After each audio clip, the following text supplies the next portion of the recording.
Bonjour à tous, bienvenue sur ma chaîne. Je vais vous parler d'un autre de mes couteaux que j'ai énormément utilisé également.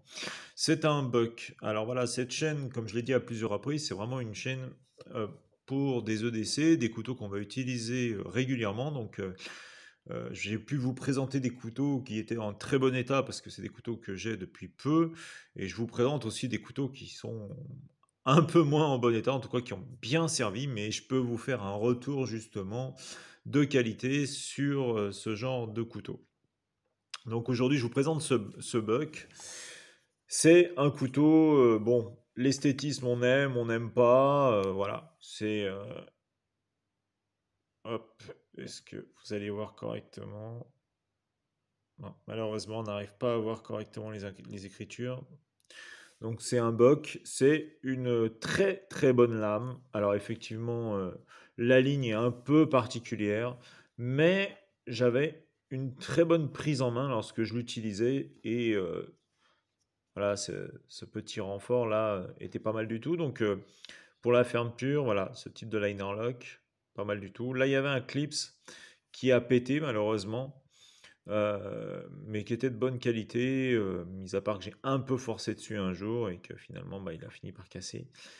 Heu, on a une super prise en main parce que c'est un espèce de caoutchouc qui s'est pas abîmé avec le temps, hein, qui tient bien dans la main et même si on a la main un peu mouillée, on a quand même, une très, très bonne accroche. Donc, je vais le peser, j'ai la balance qui est juste à côté et je vais vous dire exactement combien il fait. Voilà, il fait 56 grammes, donc il est extrêmement léger pour une longueur ouverte de 16 cm 5. Donc c'est pas un grand couteau. Voilà, c'est un petit EDC pratique. Voilà, il est un peu sale, hein, j'aurais dû le nettoyer un petit peu avant de vous le présenter quand même. C'est un petit EDC pratique, voilà. Après, bon, on n'aime pas l'esthétisme. Moi, je me rappelle que j'avais acheté ce couteau comme ça parce que je trouvais l'esthétisme un peu original. Et je m'étais dit, bon, pourquoi pas, essayons. La lame, vous voyez, est ni trop fine ni trop épaisse. On a cette petite accroche, mais qui sert pas vraiment en fait, hein. C'est surtout l'accroche de l'index ici qui est utile. Voilà, parce que ici, ça n'accroche pas vraiment. L'ouverture, l'ouverture est moyenne hein, quand même, hein. Honnêtement, pour l'ouvrir à une main, voilà, c'est pas terrible, c'est pas le rond de Spyderco. Mais bon, ça reste un petit ODC pratique.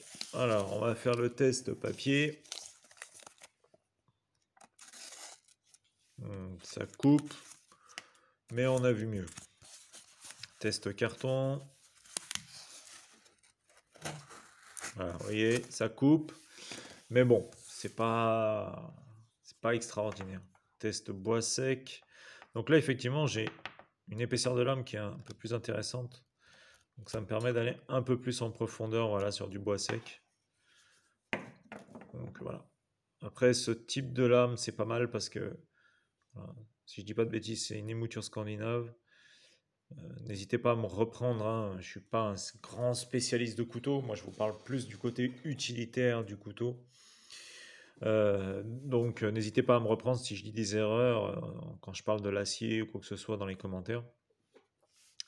Mais c'est vrai que j'aime bien ce type de lame parce que c'est à la fois fin sur le bas et ça reste assez solide sur le haut. Donc, on a quand même quelque chose de robuste et il est très solide malgré tout.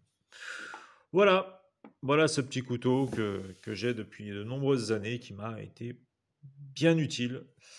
Et je ne sais pas du tout s'il est encore dans le commerce, je me rappelle même pas du nom. Donc s'il y a des connaisseurs, n'hésitez pas à donner son nom en commentaire.